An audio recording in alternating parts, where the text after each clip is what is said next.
챕터 2에 대해서 설명을 드리도록 하겠습니다. 챕터 2는 Axioms of Probability, 확률의 공리라는 제목인데요. 확률에 대한 개념과 그 개념을 이용한 여러 가지 응용 문제에 대해서 설명을 드리도록 하겠습니다. 자, 먼저 이제 몇 가지 용어를 정의하고 시작을 하려고 하는데요. 확률 통계에서 가장 중요한 개념 중에 하나가 표본 공간입니다. 자, 표본 공간은 샘플 스페이스는 뭐냐면 집합이에요. 자, 집합은 뭐 어떤 원소를 담고 있어야 되지 않습니까? 근데 뭘 담고 있냐면 실험으로부터 나온 결과를 담고 있는데, 어떤 결과를 담고 있냐면 모든 결과를 담고 있어야 돼요. 그래서 일부의 결과를 담고 있으면 표본 공간이 아니다. 실험으로부터 나온 모든 결과를 담고 있는 집합을 우리가 표본 공간 샘플 스페이스라고 정의를 합니다. 그래서 여기서 키워드는 뭐냐면 집합, 그다음에 all, 모든, 이 두 가지가 키워드라고 보시면 돼요. 자, 이제 실험은 지난 1장에서 정의를 했는데요. 실험이라는 건 통계에서 실험은 어떤 개념이라고 했죠? 네, 맞습니다. 데이터를 생성하는 모든 과정을 다 실험이라고 했어요. 그래서 이제 물리학이나 화학 어떤 그런 실험실에서 진짜 이렇게 시약을 갖고 실험하는 것 외에도 데이터를 생성하는 모든 과정을 우리가 실험이라고 했습니다. 자, 세 번째 이벤트, 사건은 뭐냐면 샘플 스페이스의 어떤 부분 집합이다, 이렇게 정의를 합니다. 자, 이 정도로 하고 우리가 예제를 통해서 다시 한번 확인해 볼게요. 자, 샘플 스페이스는 크게 두 가지가 있는데, 하나는 이산형, 두 번째는 연속형이 있다.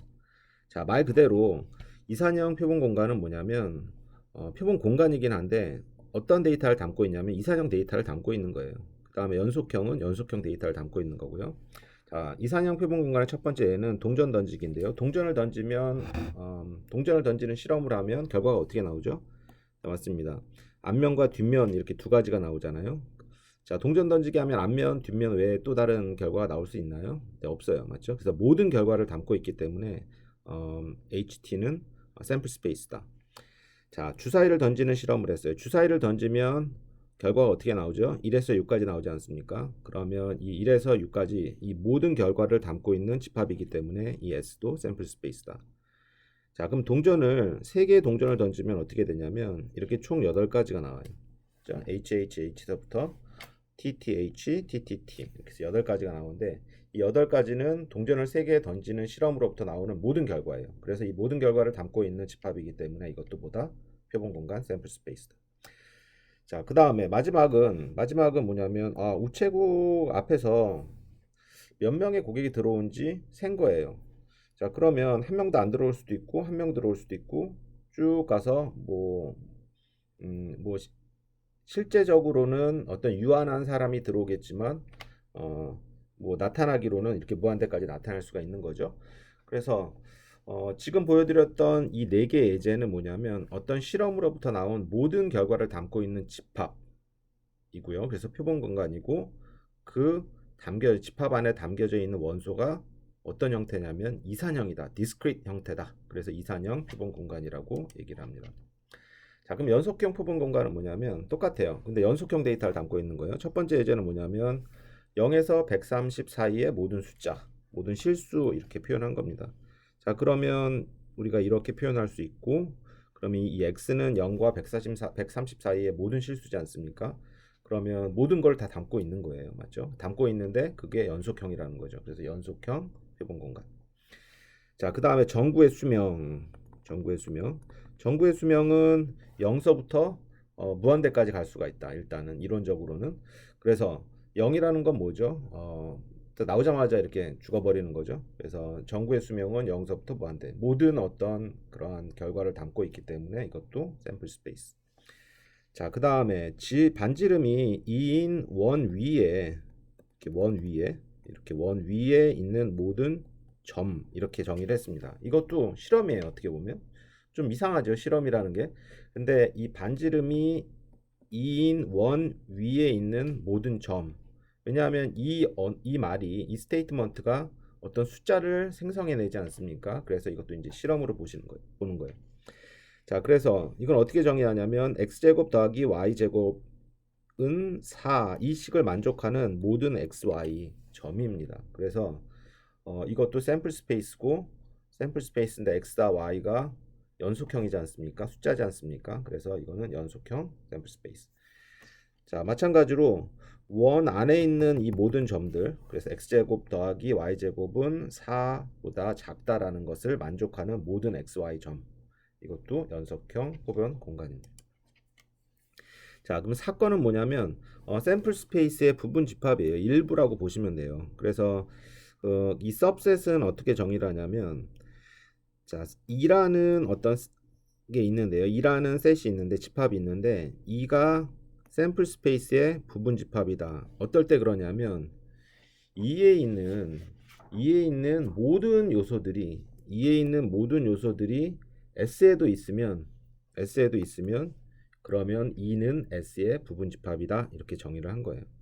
자, 그래서 지금 제가 설명한 것들을 짧게 얘기를 하면 이거죠. 그래서 X가 S의 엘리멘트, 그래서 X가 이렇게 S의 엘리멘트. X가 이렇게 있고요. 그 다음에 2가 S의 부분 집합이다라는 건 뭐냐면, 맞죠? 지금 이 설명이죠.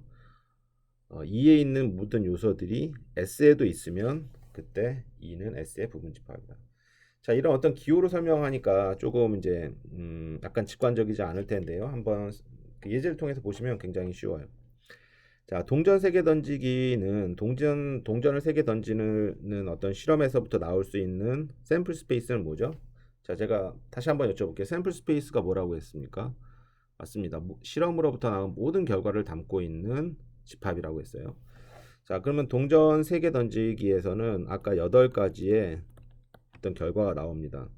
근데 이 중에서 이 그 8가지 중에서 지금 이 문제에서는 뭐가 관심 있냐면 exactly two head, 그러니까 2개의 앞면이 나오는 그 경우의 수만 고려를 하는 거예요. 그럼 8가지 중에서 이렇게 3가지만 있거든요. 그럼 아까 8가지 중에서 이 세 가지는 8가지 중에 부분 집합이지 않습니까? 그래서 이 A는 그 아까 S의 부분 집합인 겁니다. 자, 라이트 벌브. 그다음 아까 그 전구의 수명 예제도 기억나시죠? 전구의 수명은 0에서부터 무한대까지 갈 수가 있는데 여기서는 어떤 게 관심이 있냐면 200시간 이내에 수명이 다하는 그런 전구만 관심이 있는 거죠. 그러면 아까 0에서 무한대의 어떤 부분 집합으로 표현할 수가 있는 것이다. 자, 그 다음에 주사위를 던지면 1에서 6까지 나오는데 여기서는 어떤 게 관심이 있냐면 홀수만 관심이 있는 거예요. 그래서 홀수만 이렇게 적어놓은 거죠. 그러면 이 홀수 집합은 이 A라는 집합은 아까 1에서부터 6까지를 다 포함하고 있는 샘플 스페이스의 부분 집합이 되는 거죠. 그래서 여기서 포함하고 있는 여기서 지금 제가 쓰고 있는 A는 다 뭐냐면 이벤트예요. 사건. 그래서 이벤트는 뭐라고 했죠? 샘플 스페이스의 부분 집합이다. 자, 그러면 하나만 더 해볼게요. 자, 그 주사위를 두 번을 던지는 거예요. 주사위를 2번 던지면 첫 번째 문제는 샘플 스페이스가 뭡니까? 이렇게 물어본 거예요. 그럼 주사위를 2번 던지면 나올 수 있는 총 가지수는 몇 개냐면 몇 가지죠? 맞아요. 36가지가 돼요. 자, 1에서부터 6, 또 2에서부터 6, 그러니까 36가지가 되는데, 자, 두 번째는 뭐가 관심이 있었냐면 그 중에서 합이 그 두 주사위의 합이 7인 경우만 관심이 있었던 거예요. 그래서 그걸 이벤트라고 했고 그런 것들만 여기 이렇게 뽑아 놓은 거죠. 맞죠? 몇 가지입니까? 하나, 둘, 셋, 넷, 다섯, 6가지네요. 그러면 이 2는 여기 2는 이 샘플 스페이스의 뭐다? 부분 집합이고 그게 뭡니까? 이벤트라는 거죠. 이벤트는 샘플 스페이스의 부분 집합이니까. 이제 또 다른 이벤트는 뭐냐면 어떤 그 썸이 12인 경우는 뭐냐면 하나예요. 6과 6. 그래서 이 6과 6도 이벤트다. 왜냐하면 부분 집합의 샘플 스페이스의 부분 집합이기 때문에. 자, 그 다음에 이제 그 집합에 대한 어떤 기호에 대해서 조금 이제 복습이죠. 우리 고등학교 때 많이 했는데요. 몇 가지 기호에 대해서 좀 그 리뷰를 하고 넘어가도록 하겠습니다. 먼저 우리 인터섹션은 뭐죠? 교집합이라고 한 거죠. 교집합 여기 써 있네요. 교집합. 그래서 이제 두 개의 이벤트 A와 B가 있는데 이 A와 B의 인터섹션 교집합을 우리가 어떻게 표현하냐면 이렇게 표현하고 보통은 교집합의 같은 경우에는 이게 교집합인데 어떻게 표현하냐면 그냥 이렇게 써요. 아무것도 안 쓰고 그냥 A, B, A 곱하기 B처럼 쓰는데 이제 이벤트가 이렇게 두 개가 있으면 이제 곱하기라기보다는 교집합이라는 것, 교집합을 표현한다라는 기호라는 거 잘 기억하시고요. 자, 교집합은 뭐냐면 두 이벤트가 동시에 일어나는 그런 어떤 이벤트예요. 그래서 예를 들어서 자, 첫 번째 그 아까 전구의 수명 예제에서 보면 첫 번째 이벤트는 뭐냐면 0에서 200, 즉 200 미만, 수명이 200시간 미만인 거. 그 다음에 두 번째 이벤트는 뭐냐면 50시간 이상인 것, 수명이 50시간 이상인 것. 이 두 개의 어떤 교집합을 보면 어떻게 됩니까? 우리가 뭐 이렇게 그릴 수가 있어요. 그래서 0, 뭐 50, 뭐 200 이렇게 그리면 0에서 200까지는 뭐 이만큼이고 50보다 크면 이만큼. 두 개가 다 공통적인 지점은 어디입니까? 50에서 20이에요. 그래서 50에서 200. 200. 자, 그러면 동전 3개 던지는 예제에서는 어떻게 되냐면 죄송합니다. A를 HHT 이렇게 하고 B는 이렇게 되면 두 개가 공통적으로 일어나는 거는 뭐냐면 THH 그 다음에 THH에서 THH. 자, 교집합은 이제 굉장히 쉽습니다. 그래서 이제 이런 것들을 그림으로 표현하는데 이제 그림으로 이제 표현하는 것을 우리가 뭐라고 했냐면 벤 다이어그램이라 이렇게 표현을 했어요. 그래서 보통 벤 다이어그램은 이 사각형이 있고 그다음에 이제 안에 이제 동그라미들이 있는데 사각형은 샘플 스페이스를 얘기한다. 샘플 스페이스가 뭐라고 했죠? 한 번만 더 여쭤볼게요. 자, 실험으로부터 나온 모든 결과를 담고 있는 거죠. 그다음에 여기서 A와 B는 뭡니까? 이벤트가 되는 거예요. 왜냐하면 샘플 스페이스의 부분 집합이니까. 그래서 이제 규집합을 표현할 때는 두 개의 이벤트에 어떤 공통된 어떤 부분이니까 여기 지금 초록색으로 표현한 부분이죠. 자, 오른쪽에는 지금 그 벤 다이어그램을 처음으로 만든 그 존 벤이라는 사람인데 영국 수학자였다라고 합니다. 자, 합집합은 뭐냐면 두 개의 이벤트에 어떤 공통된 부분이 아니라 다 합친 부분이라고 보시면 되죠. 그렇죠? 그래서 either A or B, 그렇죠? A거나 B인 이벤트를 우리가 A와 B의 유니언 합집합이라고 한다. 뭐 예제를 보면 뭐 A라는 이벤트는 전구의 수명의 이벤트에서 A라는 이벤트가 이렇고 B의 이벤트가 이러면 두 개의 합집합은 0에서부터 500. 뭐 약간 빨리 나갈게요. 자, 세개 동전 3개 던지는 그런 실험에서는 첫 번째 이벤트를 우리가 A라고 하고 두 번째 이벤트를 B라고 하면 이 두 개의 합집합은 뭐냐면 A or B니까 공통된 것만 빼면 되는 거죠. 그렇게 쭉 되고 THH만 여기서 두 번 나왔으니까 한 번만 쓴 거다. 그래서 벤 다이어그램으로 표현하면 A와 B를 다 포함하고 있는 그런 어떤 지역이라고 보시면 되죠. 자, 그 다음에 세 번째 여집합인데요. 영어로는 complement. 뭐 한번 들어보면 어떤 A의 여집합을 우리가 이렇게 표현하고요. A의 여집합은 뭐냐면 전체 샘플 스페이스에서 A를 뺀 부분이에요. 그렇죠? 약간 이제 빼기 개념이죠. 그래서 정부의 수명 예제를 보면 첫 번째 A의 이벤트를 우리가 0에서 200 사이 어떤 수명을 가진 정구라고 보면 A 컴플리멘트는 이것 외죠. 그래서 X가 200보다 큰 어떤 정구들을 얘기를 합니다. 동전 3개 던지는 것도 마찬가지예요. 동전 3개 던지는 것도 우리가 이제 총 8가지가 있었지 않습니까? 그래서 A라는 이벤트를 이렇게 정의하면 A 컴플리먼트는 이것 외에 5가지 결과를 포함하고 있는 집합 이벤트를 우리가 표현하고 있습니다. 그래서 벤 다이어그램을 표현하면 전체 이제 샘플 스페이스가 있고 우리가 A라고 있는데 A 컴플리먼트는 A가 아닌 지역, 그렇죠? A가 아닌지 이렇게 초록색으로 표현하고 있습니다. 자, 그러면 지금 이제 뭐 교집합, 합집합, 여집합을 우리가 간단히 봤고요. 자, 그 다음에 이제 집합에 대한 법칙 뭐 간단히 한번 리뷰를 하고 넘어가 볼게요. 자, 첫 번째는 commutative law라고 했는데요. 이게 뭐죠?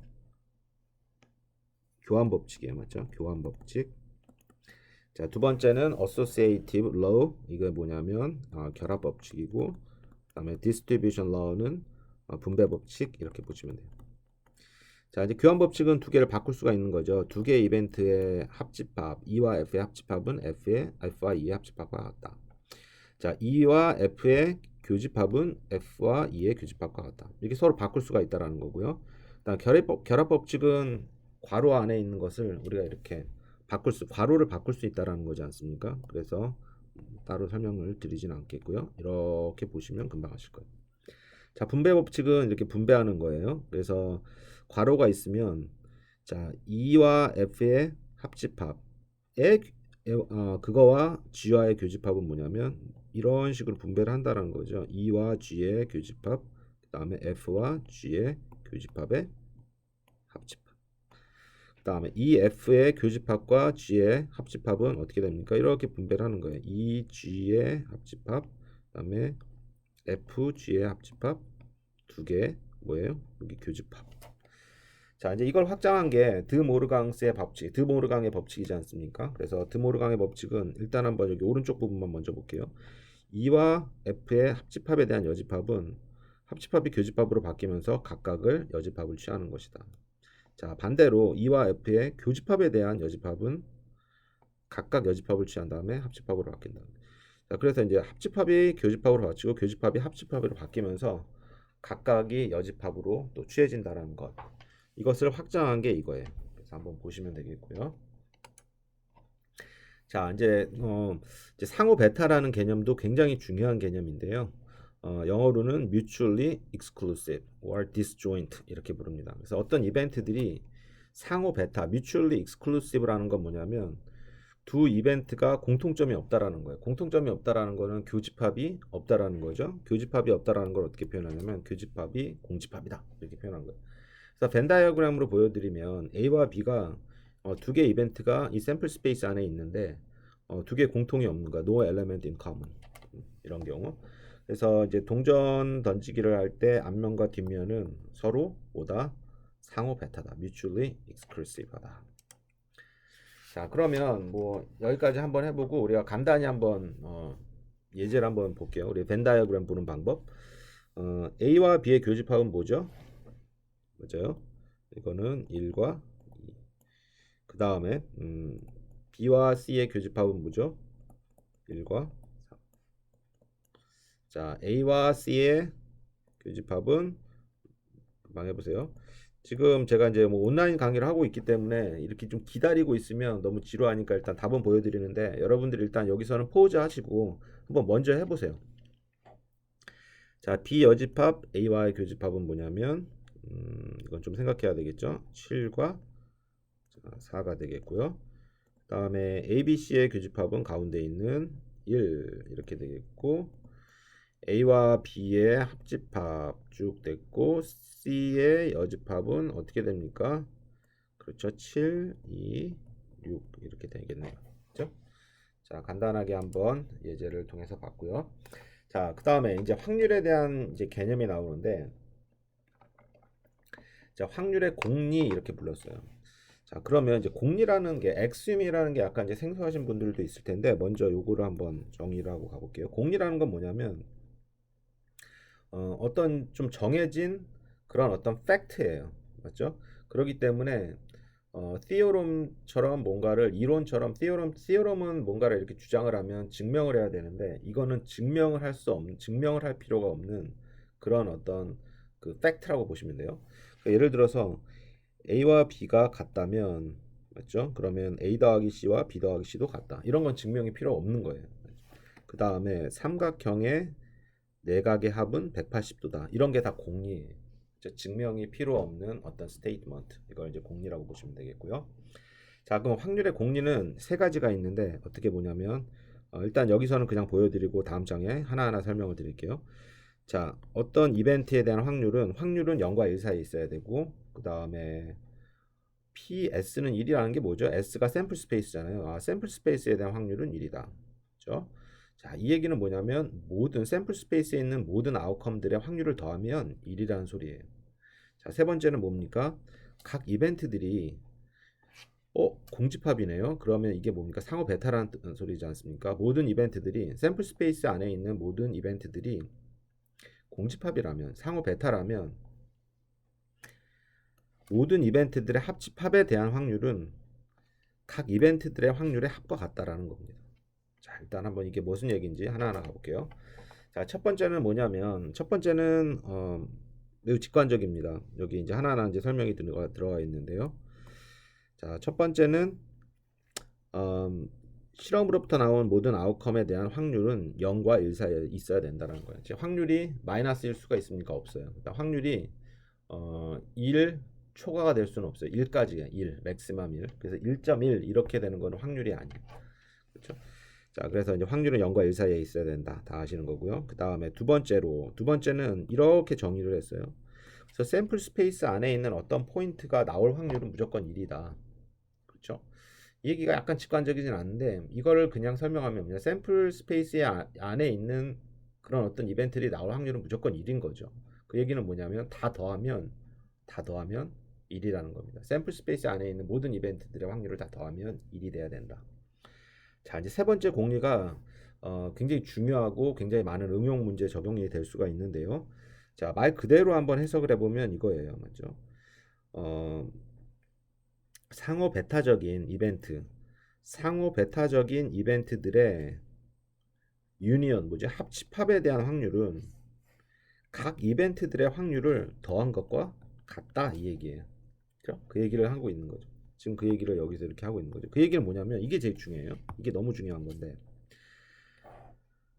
For any sequence of mutually exclusive events 이게 뭐냐면 상호 베타적인 이벤트들이 있는데 여기서 이벤트가 있을 때 적어도 하나의 이벤트가 발생할 확률은 어떻게 표현하냐면 각각의 확률의 합으로 표현한다 이거예요. 그래서 적어도 하나의 이벤트가 일어날 확률을 구하고 싶을 때는 모든 이벤트들의 확률의 합으로 구하면 된다라는 그런 얘기입니다. 자, 이제 엑시움 3을 이용을 해가지고 우리가 이제 많은 문제를 풀 건데요. 한번 예제를 통해서 엑시움 1, 2, 3을 한번 복습을 해볼게요. 자, 이제 이거는 어떤 예제냐면 뭐 컴퓨터 소프트웨어가 있는데 거기서 이제 뭐 에러가 있는지 그런 걸 한번 보는 것 같아요. 자, 그러면 샘플 스페이스는 뭐냐면 소프트웨어가 가질 수 있는 에러의 개수는 뭐죠? 그렇죠. 하나도 없을 수도 있고 한 개일 수도 있고 뭐 쭉 가서 뭐 무한대일 수도 있는 거죠. 뭐 그럴 경우는 없지만 실제에서는 발생하지는 않겠지만 그래도 이론적으로는 쓸 수는 있는 거예요. 자, 그러면 0, 1, 2, 3, 4. 즉 소프트웨어 에러라는 게 여기서 뭐냐면 실험인 거죠. 소프트웨어 에러라는 게 실험이고 그 실험으로부터 나오는 모든 결과를 담고 있는 이 집합. 그래서 S가 뭡니까? 이게 바로 샘플 스페이스예요. 표본 공간. 자, 그러면 이제 표본 공간 안에 이런 엘레멘트들이 있는데요. 한번 보면 하나도 에러가 없을 확률이 0.05, 하나일 확률이 0.08 이렇게 해서 쭉 주어졌어요. 그래서 6개 이상의 확률은 그냥 0 이렇게 주어졌네요. 자, 그럼 이게 이제 확률이냐 아니냐 이걸 보는 거예요. 자, 그럼 엑시움 1, 2, 3을 갖다 다 이제 우리가 대입을 해보면 되는데요. 첫 번째, 각각 이벤트들의 확률이 0과 1 사이에 있습니까? 맞습니다. 그다음 합은 어떻습니까? 1이에요. 다 더해보면 1이고요. 그 다음에 이제 3은 여기서는 뭐 직관적으로 볼 수는 없지만 3도 이제 적용이 됩니다. 자, 그러면 여기서 이제 이렇게 주어졌고요. 각각의 이벤트들의 확률이 이렇게 주어졌고 이제 이벤트에 대한 확률이 이제 우리가 관심 있는 거예요. 그러니까 보통 우리가 이제 확률은 샘플 스페이스에 대한 확률은 그냥 무조건 1이기 때문에 보통 확률하면 이벤트에 대한 확률이에요. 이벤트라는 건 뭐냐면 샘플 스페이스에서 우리가 관심 있는 특정한 어떤 사건을 얘기를 하고 있는 거거든요. 그래서 이벤트를 여기서는 어떻게 정의했냐면 에러가 0, 1, 2인 경우를 얘기를 한 겁니다. 자, 이벤트가 뭐라고 했습니까? 샘플 스페이스의 부분 집합이에요. 자, 그러면 이 A의 확률은 뭐냐? 이 이벤트 A의 확률은 뭐냐? 지금 이걸 구하고 있는 거죠. 그러면 probability 뭐예요? 0 에라 다음에 1 2 이렇게 더하면 되는 거예요. 그러면 0.05 0.08 뭐 처음이니까 조금 자세하게 해볼게요. 0.35 0.48이죠. 그렇죠? 자, 그래서 이제 이거를 좀 깨끗이 쓰면 어떻게 되냐면 이렇게 나오는 거죠. 자, 그 다음에 이제 몇 가지 제가 프로포지션이 있는데요. 몇 가지 제가 이제 그 중요한 어떤 확률의 특성을 한번 여기서 증명을 한번 해보도록 하겠습니다. 자, 먼저 첫 번째는 뭐냐면 뭐 보면 당연한 거예요, 맞죠? 어떤 이벤트가 있고 이벤트 C에 대한 이벤트 E에 대한 여집합은 1 마이너스 이벤트 확률 2의 확률로 표현한다.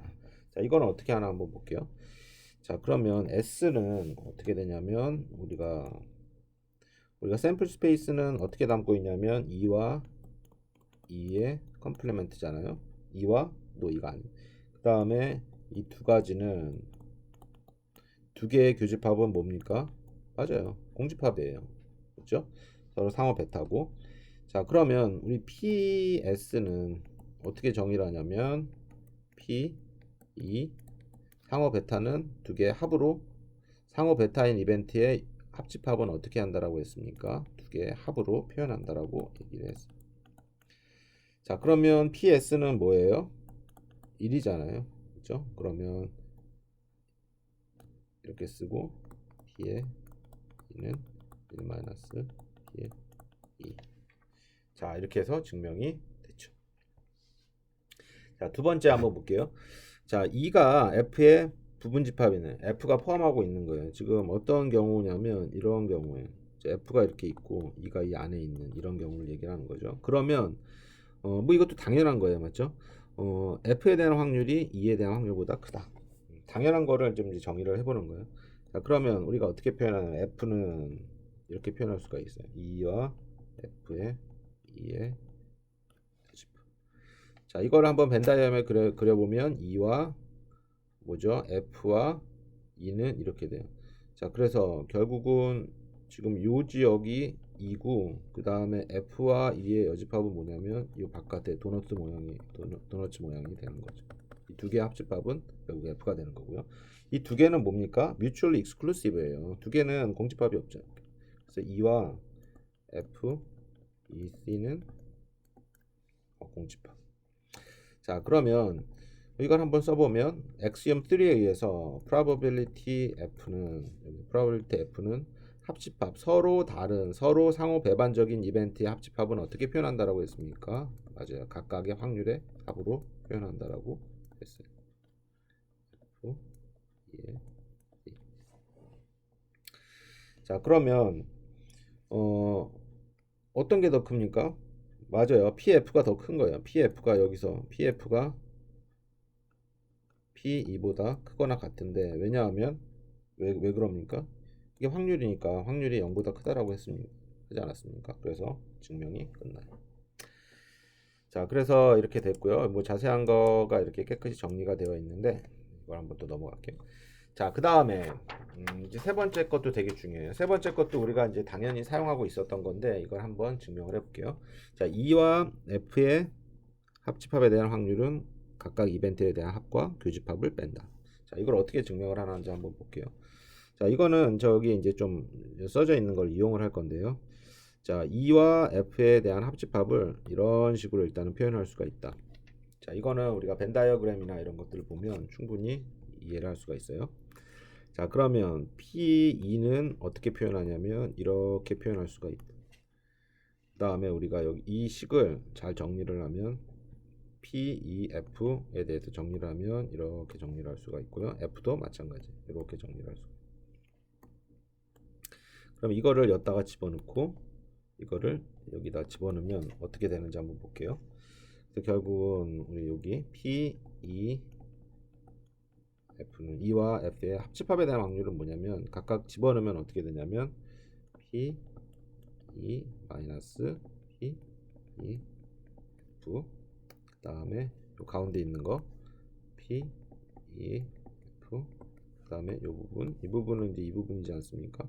그래서 P F 그 다음 P E F 그러면 이제 요게 지워지고 P의 2에 더하기 P의 마이너스 P의 2에 자, 이게 이렇게 정의가 된 거예요. 그래서 증명이 끝났다. 자, 이런 걸 뭐라고 하냐면 포함 배제의 원리다. 포함했다가 더하기 했다가 빼기 했다가 또 뭐 포함했다가 빼기 했다가 포함이라는 건 여기서 더하기 배제는 마이너스 빼기 이런 개념이라고 생각하면 되고요. 영어로는 포함했다 inclusion 그 다음에 배제했다 exclusion 이렇게 inclusion, exclusion, identity라고 얘기를 합니다. 자, 몇 가지 한번 예제를 볼게요. 자, 이제 친구가 있는데 여자친구나 남자친구가 있네요. 그래서 여자친구나 남자친구에게 조금 선물을 주고 싶어 하는데요. 그러면 이제 상대방이 첫 번째 선물을 좋아할 확률이 0.5, 그 다음에 두 번째 선물을 좋아할 확률이 0.4고요. 그 다음에 둘 다 좋아할 확률이 0.3입니다.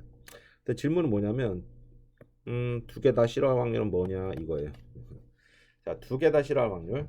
자, 그러면 이제 여러분들이 생각을 해보세요. 자, 먼저 한번 정의를 해볼게요. 이벤트를 정의를 해볼 건데 에러는 뭐냐면 여기는 그대로 쓴 거예요. 첫 번째 선물을 좋아할 확률, 그래서 이렇게 정리됐고, 두 번째 선물을 좋아할 확률 0.4, 둘 다 좋아할 확률을 0.3. 근데 이제 문제는 뭐냐면 둘 다 싫어할 확률이 이거죠.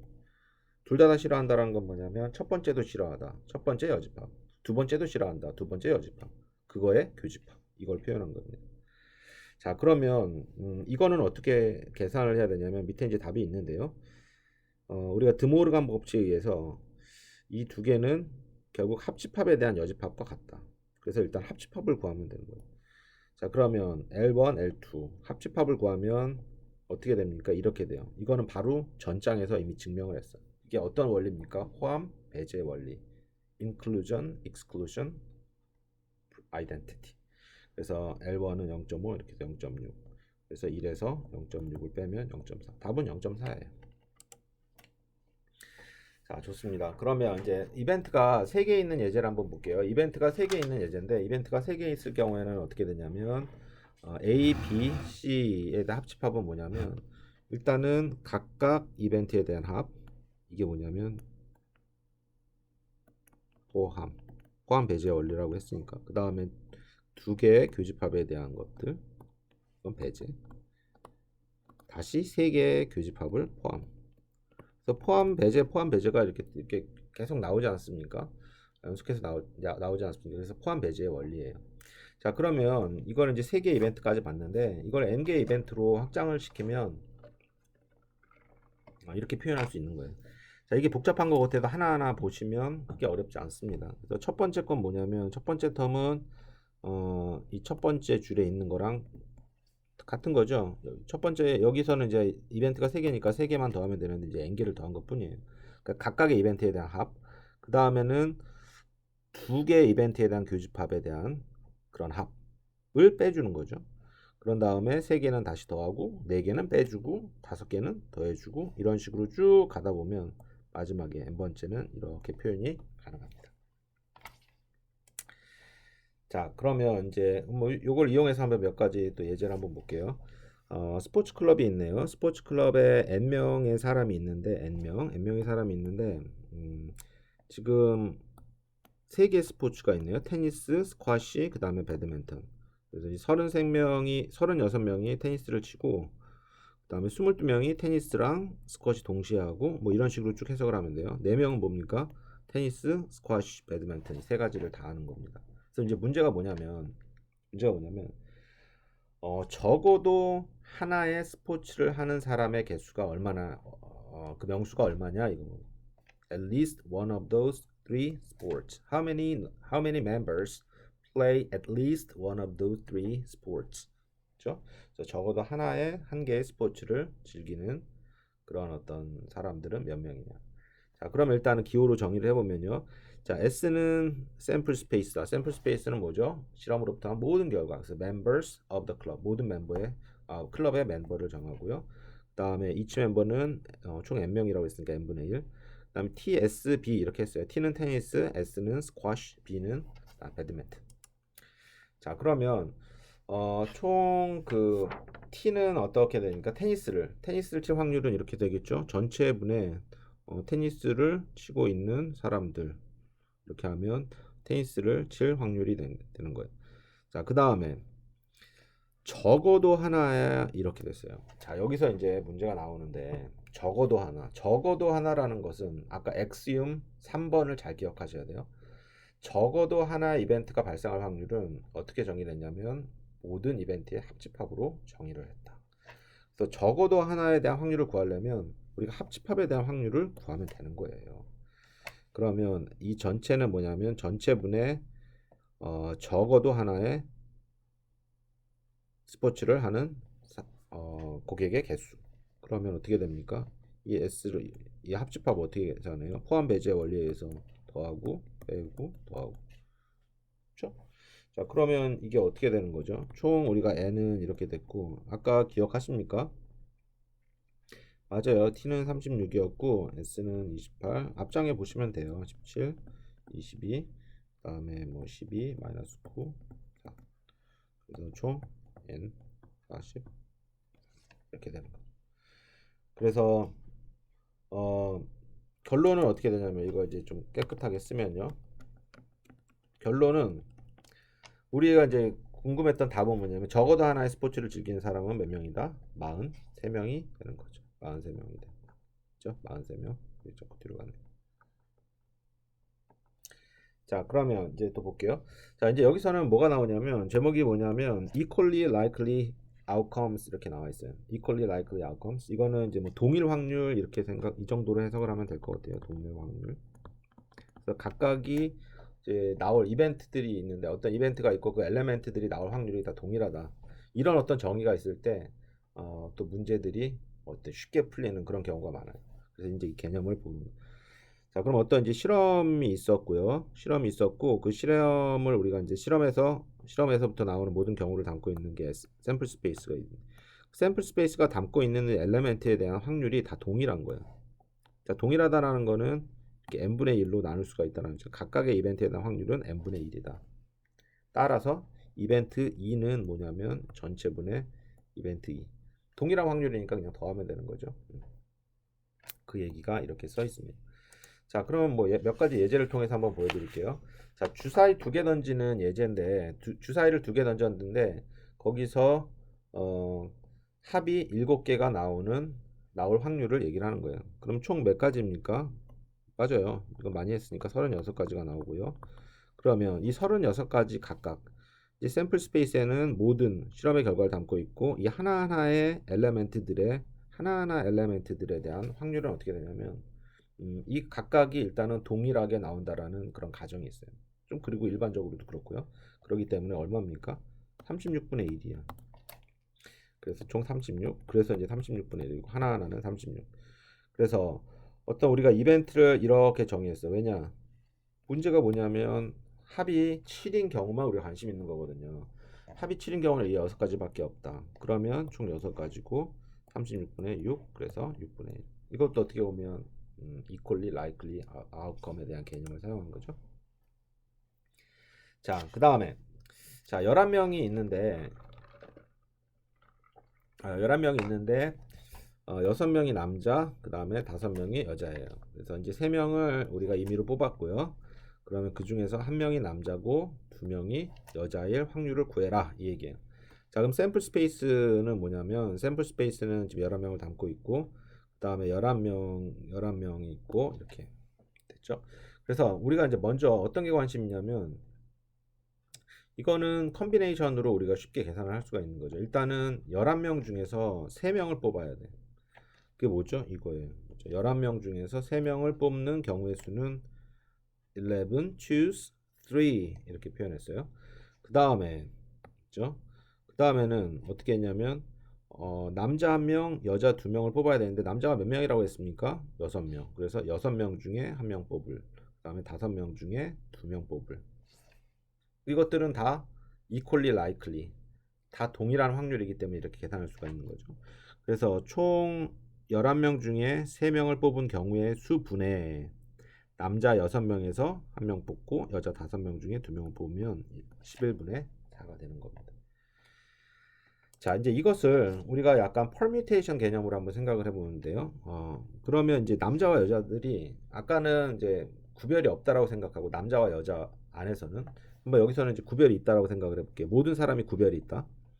자, 그러면 일단 3명을 뽑아야 되는데 3명을 뽑으면 처음에 11명 맞죠? 11명이 있으니까 11명이 됐고 두 번째는 이거는 이제 구별이 가는 거니까 한 명을 뽑았기 때문에 10개밖에 없는 거야. 그 다음에 9개. 그래서 총 개수는 990개. 자, 거기서 이제 우리가 관심 있는 거 뭐냐면 한 명의 남자와 2명의 여자를 뽑아야 돼요. 그렇죠? 한 명의 남자와 2명의 여자를 뽑아야 돼. 그런 경우의 수는 얼마냐면 남자 여자 여자, 여자 남자 여자, 여자 여자 남자 세 가지예요. 자, 그럼 첫 번째 경우를 한번 보면 남자는 6명이니까 6명 뽑고 두 번째 여자 뽑고 이 여자 한 명 뽑았으니까 얘는 제외하고 경우의 수 4개. 그래서 총 120개. 그 다음에 여자 5명이니까 5명 뽑고 남자 6명이 6명 뽑고 여자 한 명 뽑았으니까 4개 120.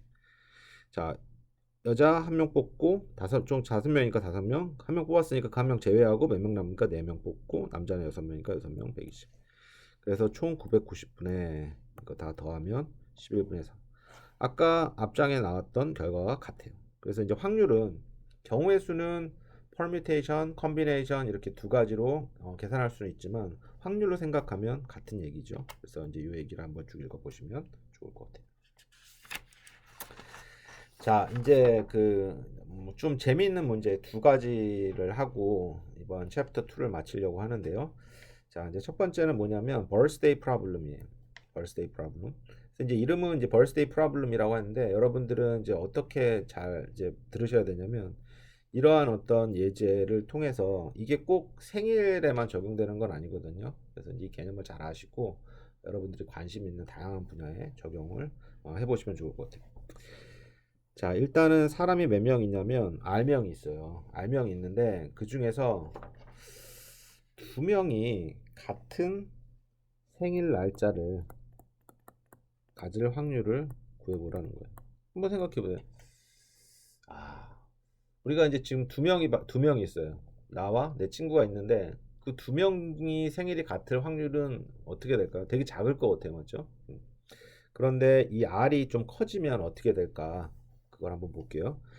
자, 먼저 1년은 며칠 있죠? 365일이 있어요. 물론 여기서 이제 윤년은 올해가 이제 2020년이 이제 윤년이 들은 날인데요. 윤년이라는 건 뭐냐면 2월 29일까지 있는 거 하루 더 있는 날이요. 그럼 이제 366일이 되는데 이제 그걸 제외하고 보통은 1년을 365일이라고 하면 한 사람이 생일을 가질 수 있는 확률은 얼마나 되냐면 그렇죠? 1월 1일서부터 12월 31일까지 365개가 있는 거예요. 그래서 365의 R승인 거야. 그렇지? 그래서 R명이 있다라고 하면 이 R명이 가질 수 있는 총 생일 날짜의 총 경우의 수는 365 계속 365 이게 그죠? 첫 번째 사람이 365일 중에 하나를 가질 수 있고 두 번째 사람도 365 이게 몇 개인 거 지금 여기 R개라고 했으니까 R명이라는 예제니까 이게 총 R이에요. R. 그래서 365의 R수 이렇게 된 거예요. 자, 그러면 이제 뭘 구하는 거냐면 두 명이 같은 생일 날짜를 구한다는 거지 않습니까? 그래서 같은 생일 날짜를 구하는 건 좀 어려우니까 어떻게 구했냐면 먼저 두 명이 같은 날짜를 가질 수 없을 그런 경우의 수를 구해보는 거예요. 그러니까 아무 그 두 명이 생일을 같이 생일 날짜가 같지 않을 그런 경우의 수를 보면 이렇게 되겠죠. 첫 번째 사람이 365를 했으면 두 번째 사람은 첫 번째 사람이 그 태어난 그 생일 날짜를 제외하고 364. 그 다음에 세 번째 사람은 어떻게 되는가? 첫 번째, 두 번째 사람이 가지는 생일 날짜를 제외하고 363개 이런 식으로 쭉 계산이 된다. 그래서 no to have the same birthday. 그러니까 두 명이 같은 생일을 가지 않을 확률은 뭐냐면 전체분의 이거예요. 그렇죠? 그러면 우리가 궁극적으로 관심 있는 두 명이 같은 생일을 가질 확률을 같은 생일 날짜를 가질 확률은 이래서 이걸 빼주면 되는 거죠. 자, 그러면 한번 볼게요. 한번 이 그래프를 보면 이 x가 뭐냐면 x가 아까 r이에요. r 명수. 그 다음에 이게 이제 확률이에요. p. 오, 되게 멋있는 그림이 나왔네요. 일단 한번 볼게요. 일단 23명만 되면 두 명이 같은 생일 날짜를 가질 확률이 0.5 정도 돼요. 반 정도 된다. 그러니까 23명만 있으면 반의 확률, 0.5의 확률로 두 명이 같은 생일을 가질 확률. 근데 이게 이제 쭉 익스포넨셜하는 게 증가를 해가지고, 그죠? 한 57명만 있잖아요.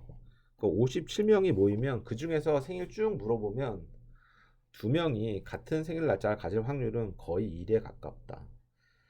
그래서 이제 우리 이제 온라인 수업 끝나고 오프라인 때 우리 만나가지고 한번 여러분들의 생일 한번 쭉 조사해 볼게요. 그런 다음에 같은 생일 날짜를 가진 사람이 얼마나 있을까? 뭐 놀랄만한 결과가 나올 겁니다. 자, 이제 마지막으로 이제 제가 이번 장에서 다룰 문제는 뭐냐면 그 매칭 문제예요. 매칭 문제. 자, 됐죠? 자, 이제 매칭 문제인데 이제 매칭 문제는 잠깐만요. 이렇게 됐고 자, 볼게요. 자, 일단 상황을 먼저 설명을 드릴게요. 이제 세 명이 파티에 갔어요. 파티에 가서 이제 모자를 장 안에 넣어놨던 거죠. 그런 다음에 이제 파티가 끝나고 집에 갈 때 모자를 이제 꺼내서 가져가야 되지 않습니까? 이제 어떤 상황이냐면 모자를 이렇게 안 보고 막 꺼낸 거야. 그래서 자기 거를 잡을 수도 있지만 막 랜덤하게 임의로 이렇게 뽑았기 때문에 뺐기 때문에 자기 모자가 아닐 확률도 있죠. 그래서 이제 다시 한번 설명을 드리면 파티에 갔다. 세 명이 갔는데 이제 모자를 넣어놓고 나올 때는 파티 끝나고 나올 때는 그냥 안 보고 그냥 집은 거예요. 그때 아무도 단 한 사람도 자기 모자를 집지 못할 확률이 얼마나 되냐는 거죠. 세 명 다 못 집을 확률이 얼마나 되느냐 이거예요. 자, 그러면 한 명도 못 집을 자기 모자를 못 집을 확률은 적어도 한 명이 자기 모자를 집을 확률에서 빼면 되죠. 1에서 그 확률을 빼면 되죠. 그래서 아까 엑시움 3가 굉장히 중요하다라는 겁니다. 그렇죠? 적어도 하나에 이 얘기가 나오면 합집합의 확률로 계산하면 되거든요. 그럼 합집합은 포함 배제의 원리에 의해서 우리가 계산할 수 있겠죠. 계산하기가 쉽기 때문에 적어도 한 명의 확률을 계산한 다음에 우리가 원하는 확률을 계산하면 되게 좋다. 자, 그러면 이벤트를 어떻게 정했냐면 먼저 이 i는 뭐냐면 i번째 사람이 자기의 모자를 집을 이벤트에 집을 어떤 사건을 우리가 이 i 이렇게 했어요. 자, 그러면 적어도 한 명이 자기 모자를 집을 경우의 수는 이렇게 표현한다. 합집합으로 표현한다라고 하지 않았습니까? 그래서 확률은 이렇게 표현하면 돼요. 결국 이 확률을 구한 다음에 1에서 빼주면 우리가 원하는 아무도 자기 모자를 집지 못할 확률이 되는 거죠. 이게 뭐라고 했습니까? inclusion, exclusion, 포함 배제의 원리. 자, 그러면 E1, E2, E3 이게 3명이니까 이렇게 3개 이벤트가 나왔고요. 그거에 대한 합집합을 구하면 적어도 한 명은 자기 모자를 집을 확률을 구하는 거예요. 자, 그러면 포함 배제의 원리에 의해서 이렇게 표현했고 이건 3개니까 그냥 직관적으로 쓸 수가 있을 것 같아요. 각각 이벤트의 합, 그 다음에 2개 교집합의 이벤트를 각각 빼주고 그 다음에 3개 모든 이벤트의 교집합을 더해준다. 자, 그러면 첫 번째 이벤트 E1은 뭘까요? E1은 아까 이 i 앞장에서 보시면 i번째 사람이 자기 모자를 집을 확률이라고 했잖아요. 그래서 E1은 뭐냐면 이렇게 모자가 3개가 있어요. 이렇게 모자가 3개가 있으면 첫 번째 사람이 자기 모자를 잡은 거야. 그러면 두 번째, 세 번째가 이거는 이제 모르는 거죠. 자기를 잡을 수도 있고 안 잡을 수도 있으니까. 그래서 첫 번째를 제외하고 두 사람이 어떤 모자를 잡을 수 있는지 없는지에 대한 경우의 수는 얼마입니까? 그지 2개예요. 3개에서 1을 뺀 거예요. 그래서 이거는 정확히 뭐 구체적으로 쓰면 3-1의 팩토리얼. 자, 그러면 자, E2는 뭐냐면 이게 E1이고요. E2는 뭐죠? 모자 3개가 있으면 두 번째 사람이 자기 모자 잡은 거예요. 그러면 첫 번째, 세 번째 거의 경우의 수니까 3-1 그래서 2. E3도 마찬가지고요. 그러면 E1, E2는 뭘까요? E1, E2는 뭐냐면 이게 모자가 3개 있으면 첫 번째, 두 번째 사람이 잡은 거예요. 그러면 경우의 수는 하나밖에 없는 거죠. 세 번째 거는 무조건 자기가 잡아야 되는 거예요. 그래서 하나. 이거를 다시 쓰면 3-2의 팩토리얼. 그 다음에 E1, E2, E3라는 건 뭐냐면 다 자기가 자기 모자 잡은 거예요. 그러니까 이제 0 하나도 없는 거죠. 그래서 이렇게. 그래서 이제 그 계산을 해보면 3분의 2고 우리가 궁극적으로는 이거는 이제 적어도 한 사람이 자기 모자 잡을 확률이니까 우리는 궁극적으로 뭘 구하고 싶으면 아무도 자기 모자를 집지 못할 확률을 구하고 싶으니까 1에서 빼주면 0.333. 그렇죠? 그래서 이제 제가 이제 원래는 이렇게 이제 아까는 이제 3명으로 이제 얘기를 했는데 원래 우리 교과서나 원래 문제에서는 3명보다는 훨씬 많지 않겠습니까? 그래서 이제 n명이 같다라고 생각을 하는 거예요. 그래서 이제 먼저 제가 이거를 설명을 드리면 너무 헷갈리기 때문에 n을 3으로 축소하고 먼저 좀 설명을 드렸던 거예요. 자, 그러면 이제 3이 n으로 확장됐다고 생각하고 한번 해봅시다. 그러면 이제 다 똑같아요. 개념은 n명이 파티에 와가지고 모자를 다 집어넣고 집에 갈 때는 아무렇게나 막 자기가 꺼낸 거야. 그렇기 때문에 뭐 어떤 사람은 자기 모자를 가졌을 수도 있고 못 가질 수도 있는데 우리가 궁금한 건 뭐냐면 아무도 자기 모자를 집지 못할 확률은 무엇이냐. 그건 적어도 한 사람은 자기 모자를 잡을 확률. 이래서 그 확률을 빼주면 된다라는 거고 적어도라는 얘기가 나오면 axiom 3 모든 합집합 이벤트의 합집합에 대한 확률을 구하면 된다. 포함 배제의 원리로서 우리가 구할 수 있는 합집합에 대한 항.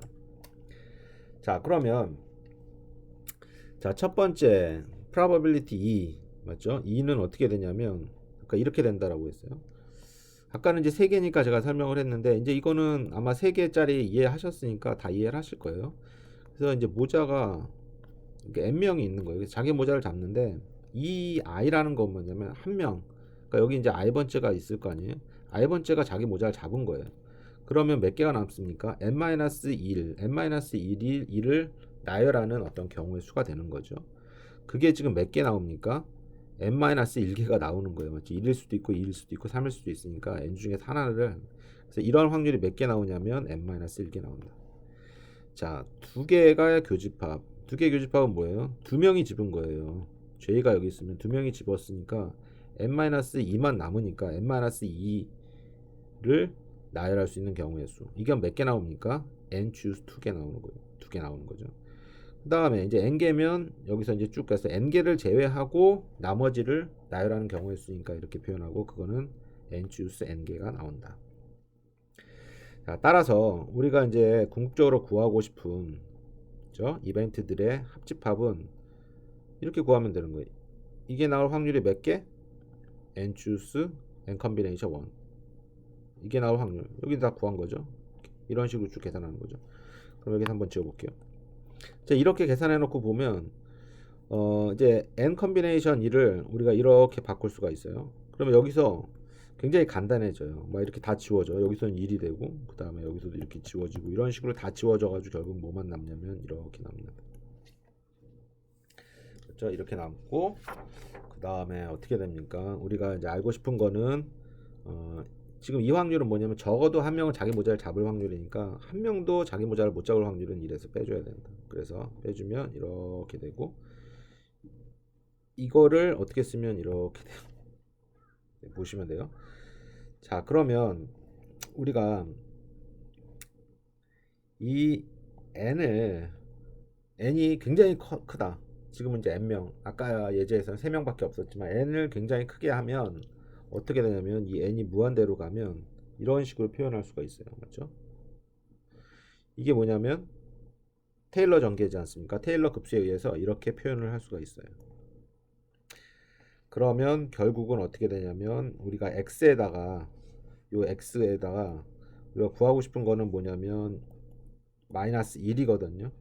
그래서 마이너스 1을 집어넣으면 결국 이 식이 나오고 2의 마이너스 1은 0.3679가 나온다. 그래서 우리가 궁극적으로 구하고 싶은 확률은 0.79가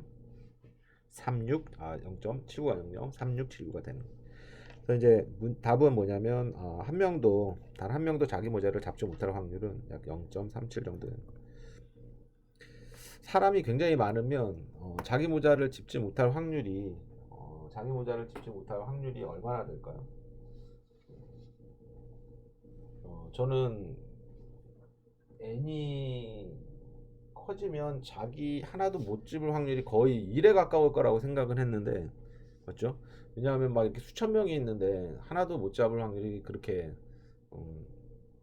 아주 크진 않네요. 맞죠? 0.37 정도.